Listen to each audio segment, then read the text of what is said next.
하나가 필요할 때 둘을 가지려 하지 말라라는 제목으로 하나님 말씀 증거하도록 하겠습니다. 출애굽기 25장부터 읽을 때 좀 지루하다라는 느낌을 갖습니다. 왜냐?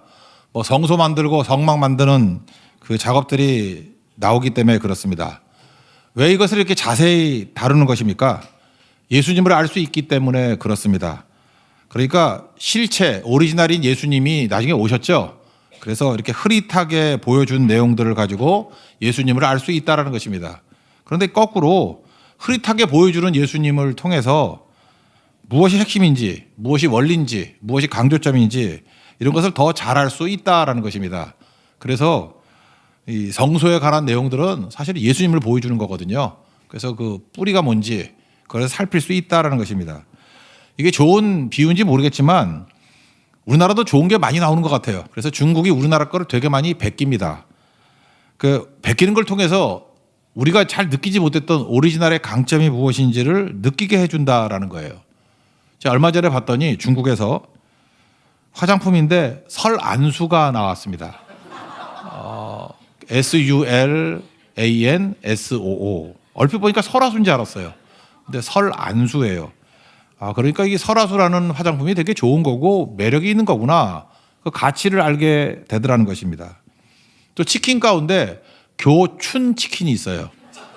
그래서 제가 원래 잘 먹질 않는데 그 교촌 치킨 한번 먹어봤어요. 교촌 치킨에 어떤 맛이 이렇게 중국 사람들을 매혹시키길래 이런 거를 또 베꼈나. 그렇게 아는 거예요. 파리바게트 바뀐 게 뭔지 아십니까? 파리 필링이더라고. 그 스페링이 비슷해요. 모양도 비슷하게 해서. 파리 필링 그러면 그게 파리바게트 베낀 거고. 우리 크리스찬이니까 술은 안 마시죠? 소주 중에 참 일슬이 있어요. 예, 참 일슬. 한글을 써놓으니까 참이슬하고 별 차이점이 없는 것 같아요. 근데 재미있는 게 참 일슬. 그러니까 이런 것도 보면 중국 사람이 한국의 소주 가운데 이걸 참 좋아하는구나 이런 생각을 갖습니다. 무슨 얘기입니까? 가짜를 보면은 진짜가 더 잘 보인다라는 거예요. 도대체 진짜의 가치가 무엇이기 때문에 이런 걸 베꼈을까? 이런 것들을 알게 된다라는 것입니다. 그런 의미에서 목적은 예수님 아는 거예요. 근데 예수님이 흐릿하게 계시됐을 때 이렇게 묘사를 했구나. 우리는 명확한 예수님을 알고 있지 않습니까?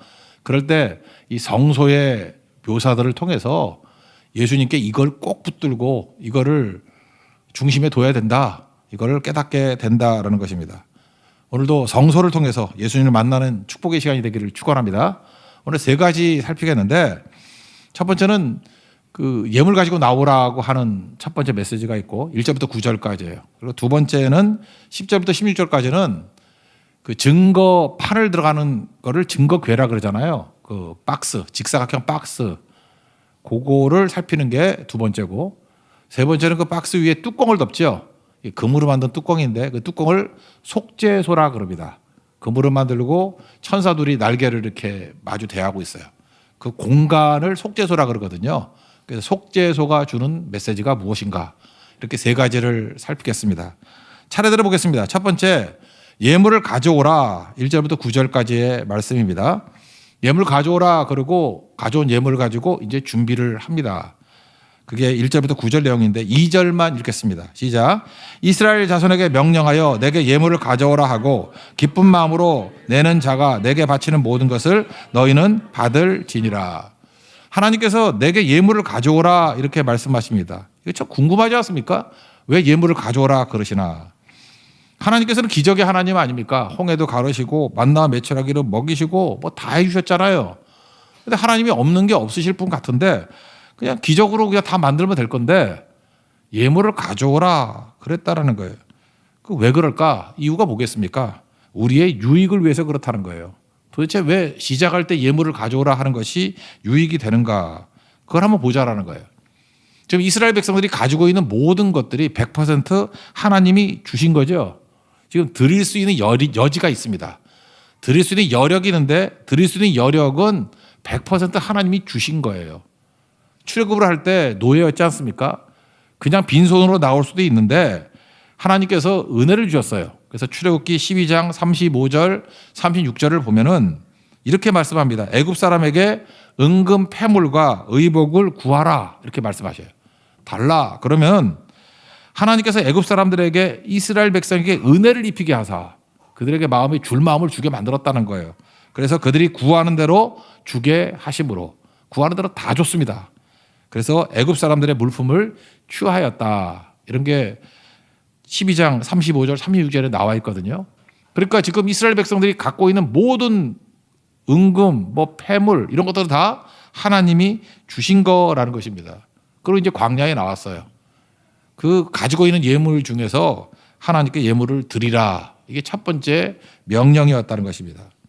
근데 한번 곰곰이 생각해 보십시오.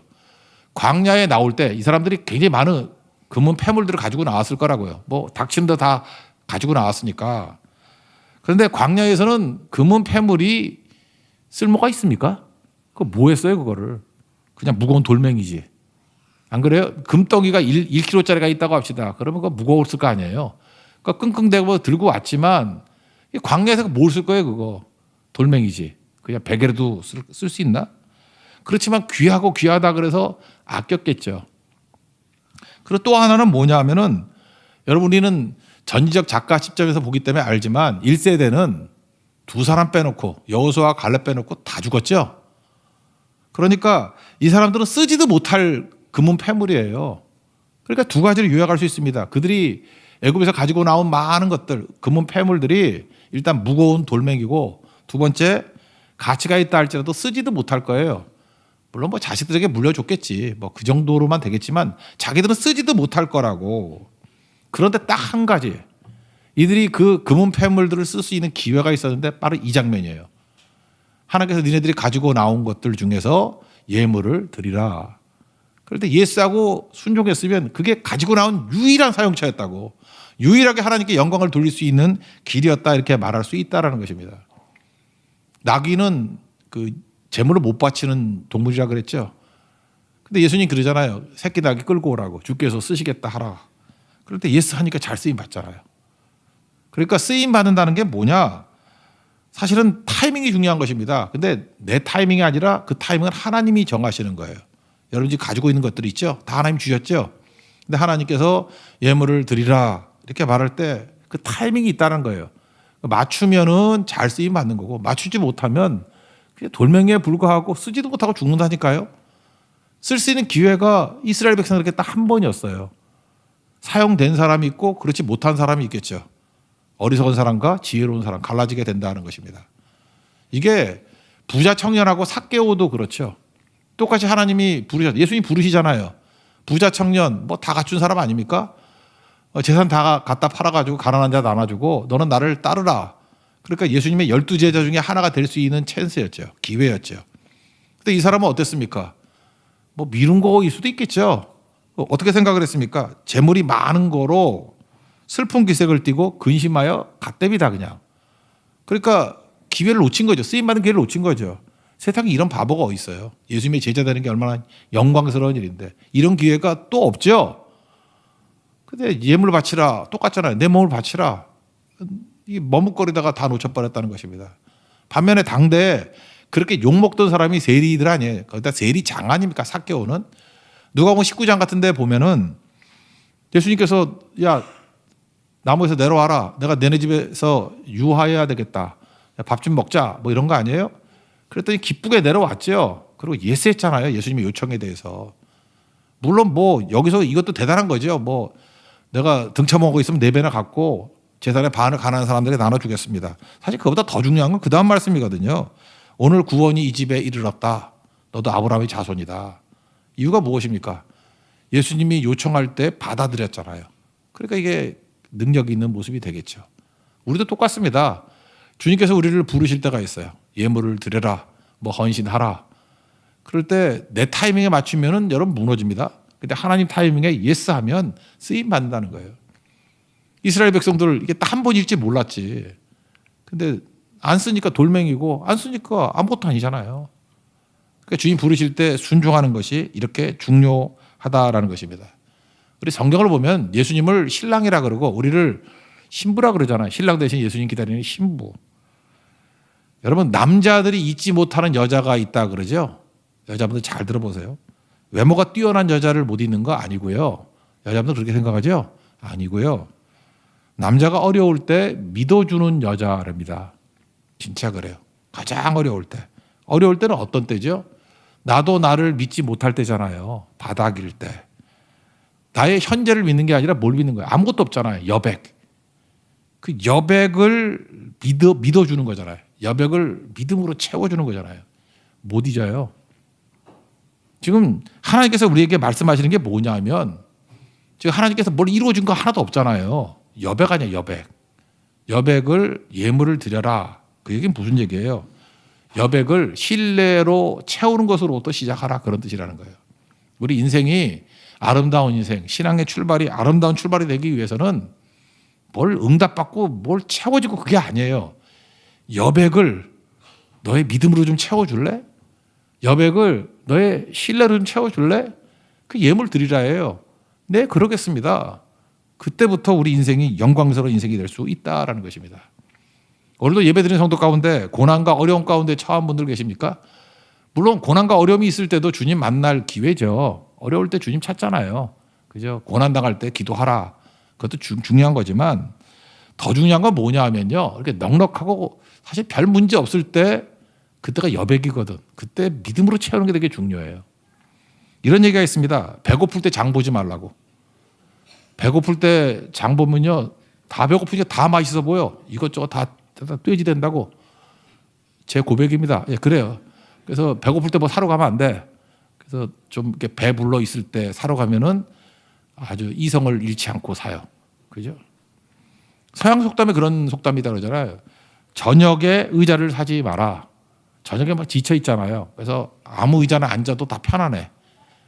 그런데 그때 사면은 좋은 의자 못 산다는 거죠. 그러니까 무슨 얘기예요? 이 건강하고 문제가 없을 때 그때 의자를 사라. 또 이런 얘기 있죠. 우리 처녀총각들 많이 계시는데 외로울 때 사람 만나지 마라. 이 만남에서 실패하는 사람들 보면 너무너무 외로운 거야. 외로움에 찌들려 있어. 그때 만나면요. 거지 같은 애들도 다 멋있어 보여. 그러다가 제정신 들어오면 내가 미쳤지 이렇게 되는 거고. 그래 너무 외로울 때 만날 때가 아니에요. 왜요? 분별력이 없을 때거든요. 그 분별력이 있을 때죠. 주님께서 우리의 삶의 기준을 어디에 두라 그러냐 하면은 너희들이 넉넉할 때, 코너에 몰리지 않았을 때, 시작할 때, 그때 아무것도 없을 때 그 여백을 믿음으로 채우는 것으로 시작해라. 그래서 이 스타팅 라인이 되게 중요하다는 거예요. 여러분 삶도 하나님 앞에 예물을 드림으로부터 시작하는 거. 예물 드렸다는 것은 이런 뜻이에요. 내 삶에 아무것도 없는 여백 속에 믿음을 채우는 것으로부터 시작하겠습니다. 이걸 주님께서 원하신다는 것입니다. 그 길 걸어가는 하나님의 종되기를 축원합니다. 실제로 이 백성들이 예물을 드렸을까요? 안 드렸을까요? 그게 출애굽기 36장 3절, 4절, 5절에 나와 있는데 읽어드릴게요. 백성들이 가져온 예물을 받았는데 자원하는 예물이 연이어서 왔다고 얘기를 합니다. 또 4절을 보니까 받는 사람들이 너무 많이 와가지고 일을 못할 정도로 중지할 정도로 많이 갖고 왔대요. 5절을 보니까 이렇게 얘기합니다. 백성이 너무 많이 가져오므로 여호와께서 명령하신 일에 쓰기에 남음이 있나이다. 그러니까 1차적으로 이때 이스라엘 백성들은 참 멋지게 순종을 했죠. 자기 삶의 여백을 믿음으로 채우는 일로 시작했다라는 것입니다. 우리도 이걸 깨닫고 여러분 삶이 코너에 몰렸을 때 그때 내린 결정으로 기준 삼지 말고 시작부터 삶의 여백 속에서 하나님의 믿음으로 출발할 수 있는 하나님의 거룩한 종 되기를 축원합니다. 이게 첫 번째 메시지고요. 두 번째는 이제 증거궤 또는 언약궤 또는 뭐 법궤 이렇게 얘기를 하죠. 근데 증거궤라고 얘기하는 이유는 뭐냐면 증거판을 집어넣는 궤라 그래서 증거궤라 그러는 겁니다. 요 사이즈가 크질 않아요. 크질 않아서 한쪽이 2규빗 반이라 그러는데 규빗이라는 게 뭐냐면은 손끝에서부터 팔꿈치까지거든요. 사람마다 틀리겠죠. 대충 45cm로 잡는다고. 그러니까 2규빗 반 그러니까 뭐 1m 한 12? 1m 좀 넘게 1m 12에서 12 정도 12.5개지 정확하면 한 규빗이 반이니까 뭐 한 67cm에서 68cm 정도 되는 거. 그러니까 큰 박스가 아니에요. 직사각형 박스를 한번 보여주세요. 직사각형 박스가 이렇게 돼 있다고요. 그죠? 길이가 한 110 정도 그러니까 1m 10에서 12 정도. 그다음에 전부 다가 나머지가 67cm, 68cm 정도 되는 거. 이렇게 박스가 돼 있죠. 이걸 뭐라 그러냐면 증거궤 그래요. 왜? 이유가 뭐냐 하면은 증거판이 들어갈 수 있는 크기니까. 우리 초창기 때 보면은 이 증거교에 이렇게 들었죠. 세 가지가 있다고. 하나님의 언약의 돌판이 들어가고 아론의 쌍난 지팡이가 들어가고 만나 담은 항아리가 들어가고 여기 다 못 들어가요. 좁아가지고. 그리고 아론의 쌍난 지팡이라고 지팡이 길잖아요. 1m 더 되잖아요. 이거 뭐 부러뜨려 넣어야 돼? 안 들어가요. 그리고 여기 항아리 못 집어넣는다고. 그러니까 이건 뭐예요? 딱 그 증거판 들어갈 사이즈로만 딱 만들어 놓은 거라고요. 나머지 옆에 뒀다고. 없어졌겠죠? 요거 하나 있게 되었다는 것입니다. 이거 뭐로 만드느냐? 재료는 조각목이라고 돼 있어요. 조각목. 됐습니다. 조각목이라고 돼 있는데 조각목은 시띠나무라고 옛날에 번역돼 있었는데 시띠이 더 좋은 것 같아요. 원어는 시띠이에요. 시띠나무. 근데 우리 한국에서 새로 번역되는 이거를 아카시아로 번역해야 돼요. 아카시아. 저는 이게 번역이 정말 최악으로 된 것 중에 하나라고 생각되는데 조각목이 어디서 나왔냐면 한글 성경이 한문 성경에서 많이 이렇게 넘어왔습니다. 이 베낄 때. 근데 한문 성경에서 시띠나무를 뭐라고 번역을 했냐면 아카시아인데 중국의 대륙에서는 아카시아가 잘 없는가 봐요. 그래서 아카시아하고 제일 비슷한 게 조각자라는 나무가 있어요. 조각자. 보니까 뭐 모양만 비슷해요. 그래서 이걸 번역을 조각자라고 번역을 했다고. 근데 우리는 나무 이름을 조각자라고 하니까 이상하잖아. 그래서 한국에 번역할 때는 조각목이라고 번역을 했어요. 그래서 이 한자도 거의 쓰지 않는 한자예요. 한번 조각목 보세요. 그래서 이건 조각목이라고 번역하면 안 되죠. 그냥 시띠나무라고 하든지 아니면 아카시아라고 번역해야 된다라는 거예요. 그래서 그 나무로. 이게 아카시아 나무 특징이 뭐냐? 이게 흔해요. 뭐 사막에서 흔한 거고 볼품이 없습니다. 그렇지만 강점이 있습니다. 태양빛이 막 내리쬐면 이렇게 휘거나 부러지거나 그러잖아요. 그런 게 없어요. 태양에 잘 견딥니다. 그래서 어찌 보면 믿음이 뭐라 그랬어요? 에무나가 견디다 버티다 그런 건데 이 나무가 믿음의 나무야. 잘 견디고 잘 버티는 나무입니다. 그래서 이 나무로 만들고 난 다음에 아까도 봤지만 다 노랗게 돼 있죠. 금 도금을 했습니다. 싹 도금을 해버렸어요. 막대기도 조각목인데 도금을 하고. 그래서 번쩍번쩍합니다. 금 색깔이 나게. 그래서 목적은 뭐라고요? 하나님 말씀의 돌판을 집어넣는 것. 16절만 읽겠습니다. 16절만 시작. 내가 내게 줄 증거판을 궤속에 둘지며. 그러니까 증거판을 집어넣는다 그래서 뭐라고 불렀어요? 증거궤, 증거박스. 그렇지만 우리는 언약궤라고 많이 부르죠. 또는 법궤 이렇게 얘기를 부른다는 것입니다. 무슨 메시지입니까? 우리 마음에 중심에 뭘 둬야 된다는 거예요. 하나님 말씀만 둬야 된다. 이게 메시지입니다. 딴 거 없이 말씀만 둬야 된다. 여러분 영적 예배를 드리는 방법이 여기서 나오는데 우리 마음에 뭐만 있어야 돼요? 하나님 말씀만 있어야 된다는 거예요. 근데 우리 마음속을 들여다보면은 하나님 말씀 말고 너무 많은 것들이 들어가 있다고요. 세상의 가치, 뭐 사업, 가정, 건강, 뭐 여러 가지 야망 이게 잡다한 게 다 들어있다고요. 그래서 우리 마음을 활짝 열어보면은 판도라 상자 같아요. 뭐가 나올지 몰라. 자기 자신도 헷갈린다고. 내 안에 내가 너무 많아. 뭐 이런 노래도 있잖아요. 그죠? 가시나무새. 내 안에 내가 너무 많이 있대. 나도 볼 때 뭐 판도라 상자에 뭐가 나올지 모르는 거예요. 그러니까 우리에게 주시는 메시지가 무엇입니까? 내 속에 있는 하나님 외에 다른 것은 다 뽑아내버리라는 거예요. 그래서 내 마음속에 오직 하나님 말씀만 있게 하라. 그게 메시지예요. 그게 참된 영적 예배를 드리는 사람의 모습이라는 것입니다. 여러분 기도를 한다 그러는데 기도 언제까지 해야 되겠죠? 하나가 보일 때까지. one thing이에요. one thing. 하나가 보일 때까지. 여러분 솔로몬의 위대성이 어디에 있습니까? 1,000번제를 드리고 난 다음에 하나님이 뭘 줄까 그럴 때 뭐 이것저것 달랄 거 되게 많잖아요. 근데 딱 하나 구하잖아요. 백성들을 잘 재판할 수 있도록. 다스린다는 뜻이거든요. 잘 다스리기 위해서 듣는 마음 주십시오. 이게 뭐예요? 지혜죠. 지혜. 지혜를 주십시오. 이퀄 듣는 마음을 주십시오. 잘 판단할 수 있도록. 그때 하나님이 기뻐하셔서 어떻게 합니까? 장소도 주고 불귀도 주고 뭐 원수 생명도 주고 뭐 다 주잖아요. 그런 거거든요. 그러니까 기도는 언제 해야 되냐? 하나가 보일 때까지. 오늘 성경 공부 내용이 스바의 여왕이 찾아온 거죠. 솔로몬 찾아왔을 때 그는 딱 하나 봤다고요. 하나님 보고 가잖아요. 열왕기상 10장 9절 보니까 당신의 하나님 여호와를 송축할지어다. 당신을 기뻐하사 이스라엘의 왕위에 올리셨다. 그리고 당신을 세워 정의와 공의를 행하게 하신 하나님을 찬송하리로다. 이렇게 해서 하나님만 본다고요. 그래서 대가들은 뭘 물어보면은 한 가지가 나와요. 근데 이렇게 잔챙이들을 보면, 허접한 인생들을 보면은 대답도 못할 뿐더러 헤맬 때가 많이 있어요. 왜? 너무 많은 게 있어요. 그래서 기도는 뭐예요? 하나가 보일 때까지. 제가 처녀 총각들에게 얘기를 합니다. 뭐 결혼 놓고 맨날 기도한다 그래요. 그래서 어떻게 해야 되겠냐요? 그래서 왜 네가 결혼한 걸 나한테 물어보냐? 그렇게 얘기를 하면서 하는데, 기도를 해서 한 명이 보일 때까지 기도하라고. 많이 추렸답니다. 그래서 마지막에 또 와요. 이제 둘 남았는데 A하고 B 누구하고 결혼할 거예요? 아, 네가 결혼할 거지 왜 그러냐고. 한 명이 보일 때까지 기도하라고. 그럼 되게 이랬습니다. A, B 놓고 기도하면 C하고 결혼해요. 꼭 그렇게 되더라고. 그러니까 결국은 A도 B도 아니었던 거예요. 계속 기도하다가 하나님이 C라는 하나를 딱 보여줘요. 그때가 결혼할 때라고. 여러분 그래요. 뭐 얼마나 사귀고 난 다음에 결혼해야 됩니까? 그거 의미 없어요. 그냥 기도했더니 하나만 딱 보이는 거예요. 다 사라져버리고. 그거 선택하는 거예요. 사명도 마찬가지고. 딱 기도할 때 하나만 보이는 거예요. 그게 중요한 거죠. 내 마음에도 뭐가 있어요? 하나님 말씀만 있어야 된다고. 에베소 4장 5절 6절 보니까 주도 하나요, 믿음도 하나요, 세례도 하나요, 하나님도 하나, 한 분이시니 하나가 되는 거예요.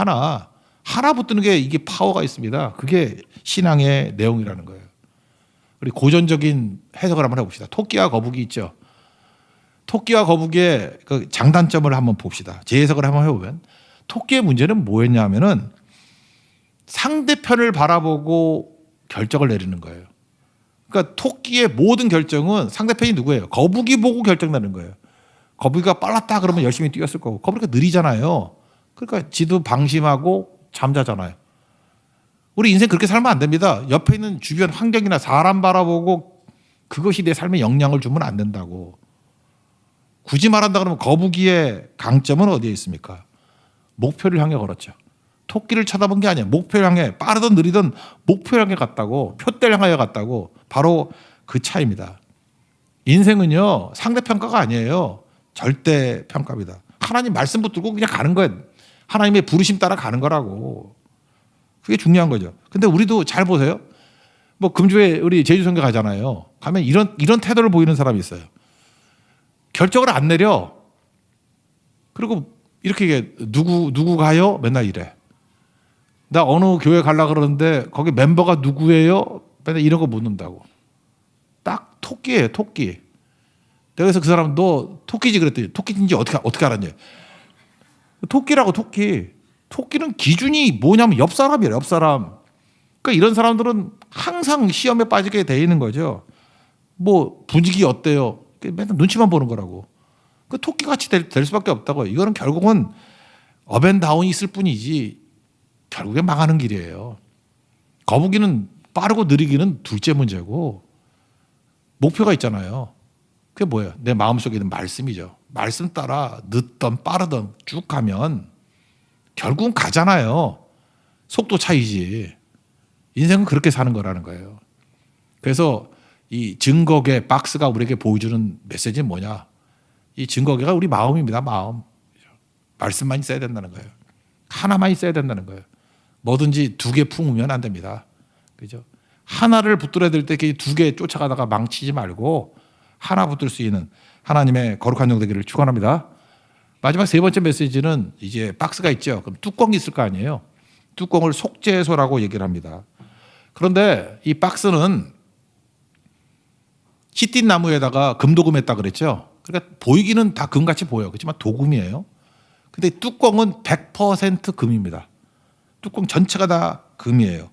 금이고, 그러니까 박스니까 사이즈는 똑같겠죠. 그러니까 뚜껑이 딱 맞아야 되니까. 그리고 위에 천사 둘이 이렇게 날개를 펴고 있어요. 다시 한번 보여주세요. 날개를 펴고 요 공간 있죠. 요 공간을 속죄소라 그래. 그리고 여기가 은혜가 임하는 자리라 그래서 한자로 시은좌, 은혜가 임하는 자리 이렇게 부른다라는 것입니다. 이 속죄소에서 우리가 지금 예배드리죠. 예수님 됐습니다. 예수님이 하시는 일들을 다 보여주고 있다라는 거예요. 이게 17절부터 22절까지인데 먼저 한 20절 읽어봅시다. 시작. 그룹들은 그 날개를 높이 펴서 그 날개로 속죄소를 덮으며 그 얼굴을 서로 대하여 속죄소를 향하게 하고. 그러면 이걸 시작에 예배를 드리죠. 예수님 만나는 거 아니에요. 이 속죄소 여기서 구약에서는 대속죄일에 7월 10일이거든요. 대제사장이 성소에 들어가서 어린 양의 피를 요 공간에 뿌리는 거예요. 탁 뿌리는 거라고. 속죄가 이루어지고, 그러니까 속죄소지. 속죄가 이루어지고 거기서 하나님 우리를 만나 주시고 거기서 말씀해 주신다고. 세 가지예요. 속죄가 이루어지고 만나 주시고 그리고 말씀하시는 거. 그 세 가지가 이루어진다는 것입니다. 그게 22절에 나오거든요. 22절 읽겠습니다. 시작. 거기서 내가 너와 만나고 속죄소 위 곧 증거계 위에 있는 두 그룹 사이에서 내가 이스라엘 자손을 위하여 내게 명령할 모든 일을 내게 이르리라. 그러니까 속죄소니까 속죄가 이루어지겠죠. 그래서 여러분 신약에 오면은 예수님이 하시는 일과 이 속죄소에 이루어지는 게 지금 현장의 지금 예배거든요. 똑같은 일이 벌어져요. 마태복음 1장 21절에 보면은 이런 말씀이 나와요. 뭐 잘하는 말씀이죠. 아들을 낳으리니 예수라 하라. 예수님의 이름의 뜻을 설명하고 있어요. 그가 그의 백성을 죄에서 구원할 자이심이라. 그러니까 예수란 이름의 뜻이 뭐예요? 죄에서 구원한다. 이게 뭐예요? 속죄라고. 죄에서 구원하는 거. 어디서 이루어져요? 속죄소에서. 또 하나 1장 23절을 보면은 처녀가 잉태하여 아들을 낳으리니 그 이름을 임마누엘이라 하리라. 그럼 해석을 했습니다. 번역하니까 뭐가 돼요? 하나님이 우리와 함께 계신다. God is with us. 하나님이 우리와 함께 하신다. 이게 바로 뭐죠? 동행, 만나주심. 그러니까 결국은 예수님 안에서 다 이루어진 거죠. 그러니까 속죄소가 뭐예요? 예수님이에요, 예수님. 그리고 세 번째 내용이 뭐라 그랬어요? 내게 명령할 모든 일을 내게 이르리라. 요거는 구약에 보면 민수기 7장 89절, 7장 제일 마지막 절에 나와 있는 얘기인데 읽어드릴게요. 모세가 회막에 들어가서 여호와께 말하려 할 때 증거계 위 속죄소 위에 두 그룹 사이에서 자기에게 말씀하시는 목소리를 들었으니 여호와께서 그에게 말씀하심이었더라. 그러니까 거기서 뭐가 이루어져요? 말씀하셨다고. 그러니까 여러분 신약에 오면은 지금 우리 예배드리죠. 이 예배드린 게 우리 같이 이 자리가 이 공간이 속죄소야. 이 공간이 속죄소라고. 예배를 어떻게 드렸는지 알겠죠? 여기서 어린 양의 피가 뿌려짐을 통해 가서 우리의 죄가 속죄가 돼요. 구원받아요.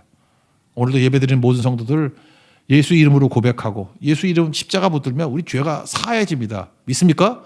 속죄의 능력, 이게 예배예요. 속죄의 능력이 게 예배라고. 또 하나가 뭐예요? 예수님 만나는 거라고. 임마누엘 대신 예수님 만나는 거라고. 만남이 이루어집니다. 동행이죠, 동행.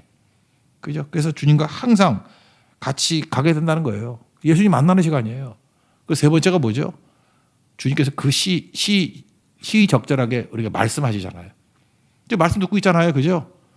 그러니까 신약의 이 속죄소에서 이루어진 게 예배인데 예배는 속죄가 이루어지고 예수님 만나는 게 이루어지고 그리고 예수님 말씀. 우리에게 인도하시는 말씀이 있잖아요. 그죠? 그 말씀을 우리에게 주시는 것이 속죄소다. 이거를 보여주고 있다는 것입니다. 그게 사실 보면 속죄소가 보여주는 게 뭐예요? 예배가 뭔지를 보여주는 거죠. 그러니까 신약에 있는 메시지를 갖다가 뿌리로부터 설명해 주고 있다는 것입니다. 우상 숭배하는 이유가 무엇입니까? 우리 믿는다고 하면서도 우상 숭배예요. 우리 그 십계명에 보면은 자기를 위하여 우상 숭배하지 말라 그러죠. 그러니까 우상 숭배라는 건 뭐냐면 불안해서 하는 거예요. 불안해서. 불안하다는 건 뭐냐면 내 마음에 예수님으로 가득 차거나 말씀으로 가득 차 있으면 불안할 이유가 없죠. 근데 악인의 특징이 뭐라 했어요? 악인은 안 믿는 자를 악인이라 그러잖아요. 내 마음에 말씀이 있거나 예수님 믿는 게 아니에요. 판도라 상자에 딴 게 가득 가 있어요. 특별히 욕심, 욕구, 메슬로우식으로 하면 욕망이 들어있다고. 욕망이. 그러니까 아무리 채운다 할지라도 예수님이 없으니까 불안한 거예요. 예수님이 꽉 차 있으면 아무것도 없다 할지라도 예수님이 차 있으면 평안이 있습니다. 근데 예수님이 아니라 딴 걸로 채워놓으면요 불안한 거예요. 목마름이 있는 거예요.